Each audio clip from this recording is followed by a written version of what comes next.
Alrighty, lovelies, let's get into a spoiler review for the Empire of the Vampire trilogy. I am mostly going to be talking about book 3, Empire of the Dawn. If I can get it out of my beautiful box set. Here we go. Boom, Empire of the Dawn. I'm primarily going to be talking about the events in Empire of the Dawn, but there is no way for me to talk about those events without spoiling the entire trilogy. So this is definitely a spoiler video. So if you want to read Empire of the Vampire by J. Kristoff, the book looks like this. If this is something you want to read, please skip this video. You have no business being here. But for the rest of you, here are some of my thoughts and questions and inquiries with regards to the whole trilogy, but also predominantly Empire of the Dawn.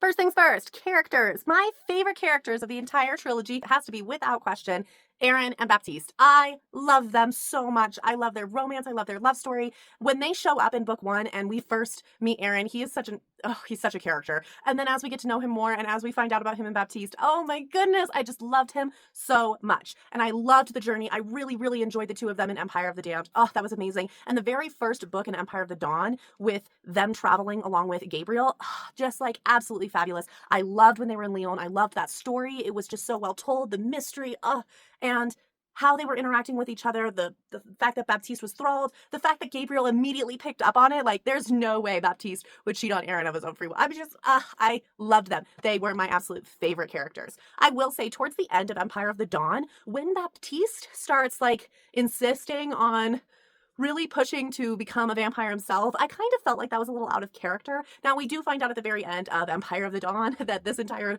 story is full and riddled with lies because Gabriel is just buying time for the actual army with everybody to show up and deal a death blow to vampire kind. But I will say that I was a little bit taken aback by Baptiste's behavior, and it fits in with the narrative that it was a lie, but I wasn't really quite sure towards the end of Empire of the Dawn how I felt about that whole dynamic. I will say one of the challenges that I have with the end of Empire of the Dawn is that because so much in this is true, but also there are multiple parts that are lies, I just kind of feel like I need a novella or something to like kind of wrap up what exactly were lies and of those lies, what is the actual true story. The other dynamic that I really loved in this series is I absolutely love Gabriel and his sister Celine. I apologize because I'm probably going to pronounce people's names incorrectly this entire video, but I love the brother-sister dynamic, the hatred, the sibling love, all of that. Just like the sibling betrayal, this like sibling dynamics are just so interesting. And as somebody who has multiple siblings myself, I really enjoyed reading their dynamic.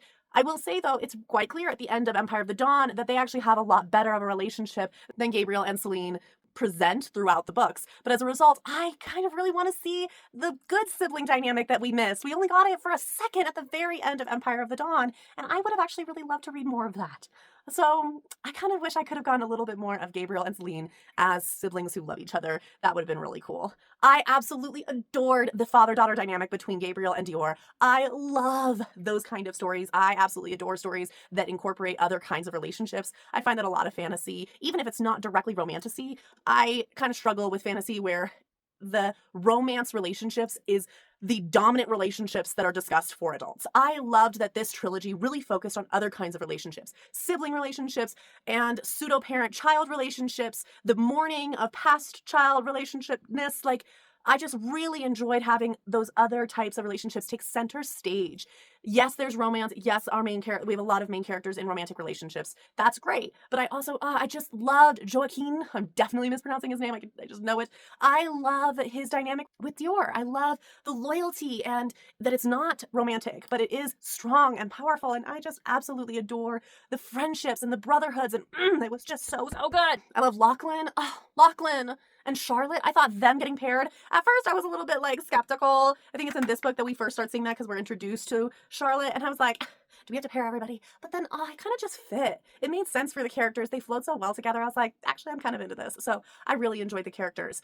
I knew from book 1 that Patience was going to show up. It was like every time he was like, Patience. And I feel like J. Kristoff wanted us to know that. And then the fact that when we find out at the end of book 3, Patience never actually came back. And she died and she was dead. And I was like, well, I also bought that. I definitely totally fell for Patience still being alive. And I was surprised to hear the whole, no, she died. I was really glad, honestly, to hear that because I will say one thing that I didn't feel like was fully wrapped up in book 3 was what Aaron and Baptiste were going to do. Aaron definitely was transitioned into a vampire and Baptiste wasn't. And we didn't really actually solve the fact that this was going to have long-term challenging dynamics for these characters. I'm glad that we don't have to worry about that between Gabriel and Patience. That's nice, but I am a little like, what does happen down the road and what does Aaron choose to do? Does he he is still, by the logic of this book, Aaron is still damned. And so what is the whole, what comes next for those two? You know, that's a little bit out there. Also, I'm not quite sure how I feel about this whole Fabian worshipped or was a follower of, like, basically this story's Satan. I don't even remember what they called, like the king of the pit or something, the king of hell or whatever. Basically, Fabian is a Satan worshiper. I'm like, okay, but I'm not sure how I feel about that. Honestly, that's a big for me. I think the whole concept of heaven and hell, or basically their equivalents for this book, I feel weird about it. Celine and Aaron at this point in time still are damned, so they're just gonna have to live eternally on Earth. But everyone they love is going to die, or they end up in hell. I feel like they still have story, so that we know that they're okay long term. Because all we're confirmed is that the Prince of the Pit or whatever, the King of Hell, lied to Fabian, and it's just kind of and I don't know how I feel about how Fabian died. I don't know. I thought it was hilarious that we know that we know the king of vampires is going to die. First page, basically, of Empire of the Vampire, and then he doesn't die until like the very end of book 3. I was kind of expecting him to die sooner, and that we would have more. That we would have more of the story of where the historian is at of that time frame. I thought we were going to have a little bit more story there. I would have liked more story there, and I appreciate that this is Jay Kristoff kind of. Oh, it is very much a Jay Kristoff thing to do what he did in this trilogy, and I love it. But I will say, like, there's a couple things I'm not sure how I feel about everyone being alive at the end of this book, except Joaquin, who, by the way, is like the MVP of all MVPs. Like, I don't know how much of this was the truth, but he is the hero, like, all the time, like the unsung hero. Except we talk about him a lot. Like, what a guy, and he's human the whole time, and he's just a little, like, well, he's not a little boy, but he's a stable hand, like.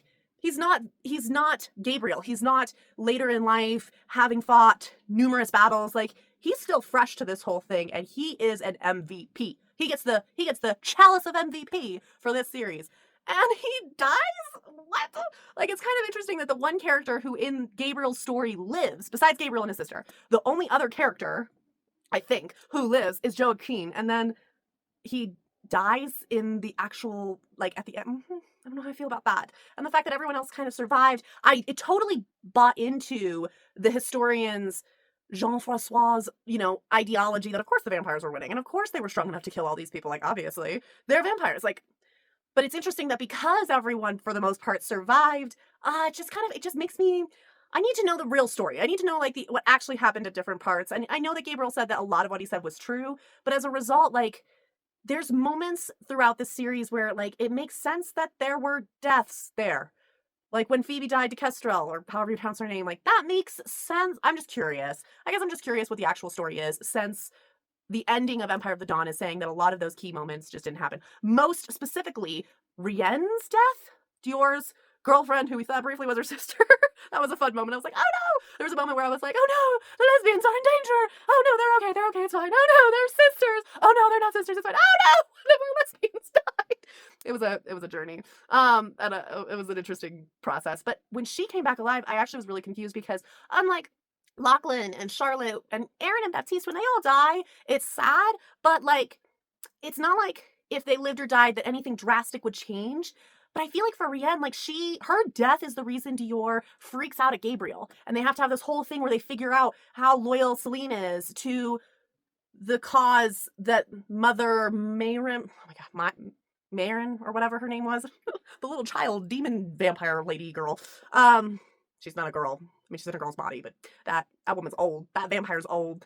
But Rienne's death was pretty important. And I'm trying to think, like, if she didn't die, what was used for Dior to challenge Celine? Or was it already known that Celine was loyal to Dior? I'm just confused on that part. Like, because that felt really critical, that Celine doubted, like, was unsure, was kind of not actually being a good friend to Dior, and then changed her mind. That was integral and critical part of book 3.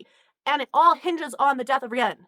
But at the very end of this, she's alive. So I'm a little, like, confused about that. I'm just not sure how I feel about that and if that fits and makes sense. It's also something where, like, it was really fun at the end to realize that, like, there was lots of lies scattered throughout this story.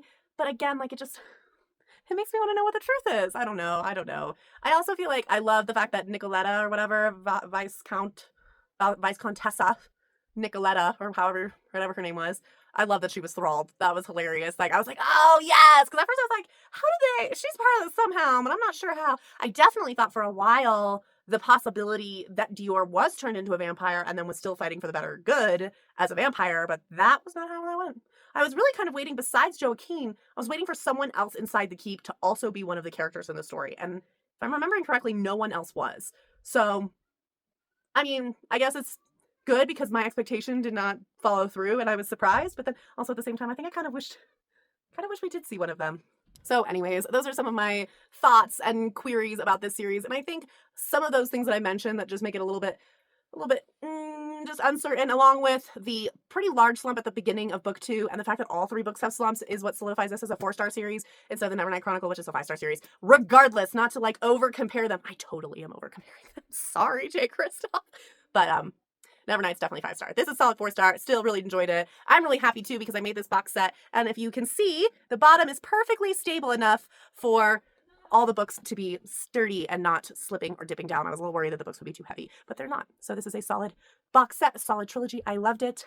I think those are my big thoughts when it comes to this series and my spoiler feelings and inquiries about the books and some of the parts that just left me with a couple of question marks. So yes, overall, still loved it, still had a great time. And you know who else I really wanted to know more about? The 5th prince. What was her name? Morgan, I think. What was her deal? She definitely did not like Fabian. She was like anti-Fabian. But like, how did Fabian not know that? Like, I'm really curious about her because she gave away the secret to Gabriel about the death of Days and why. But she definitely gave off a vibe numerous times that she was anti-Fabian. How in the world did she get away with that mindset without Fabian figuring that out? I want to know more about that, for sure. There's also moments like Kestrel being extremely excessively strong, and then I feel like she died relatively quickly at the very end. So I don't know. Just those little moments where I was just like, okay. But like, again, just absolutely phenomenal. So many good quotes. Just, all right. I think I've rambled enough about this. Loved it. I'm so curious for those of you who've watched this. Hopefully you read the series. And of those of you who have read the trilogy, what are your thoughts? Do you have any answers to some of my questions? Did you also have some little, I'm not sure moments as well? I'm so curious. Oh, and I also love that one of the most heartbreaking moments was the death of a sword. Ash.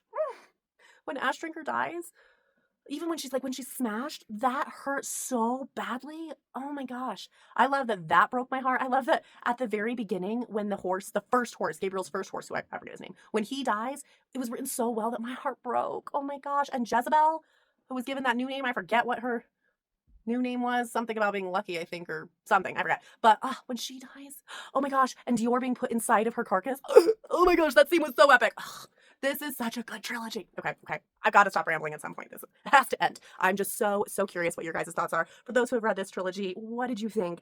What were your favorite moments? What were your favorite characters? What were your biggest question marks? What do you think about Empire of the Vampire in comparison to the Nevernight Chronicle? Let me know. I'm so curious. I also feel like answers to these questions will come later because Empire of the Dawn just came out like in November. So it's probably gonna take a little bit for people to get around to reading it, but regardless. Okay. Next, Brandon Sanderson, Tailored Realities. Keep an eye out for this lovely short story collection. This will definitely be a very good palette cleanser for me after finishing an extremely large trilogy. Let's go short story for shoresy. So keep an eye out for that. That's a spoiler review of Empire of the Vampire. Keep reading what you love, and I will see you next time.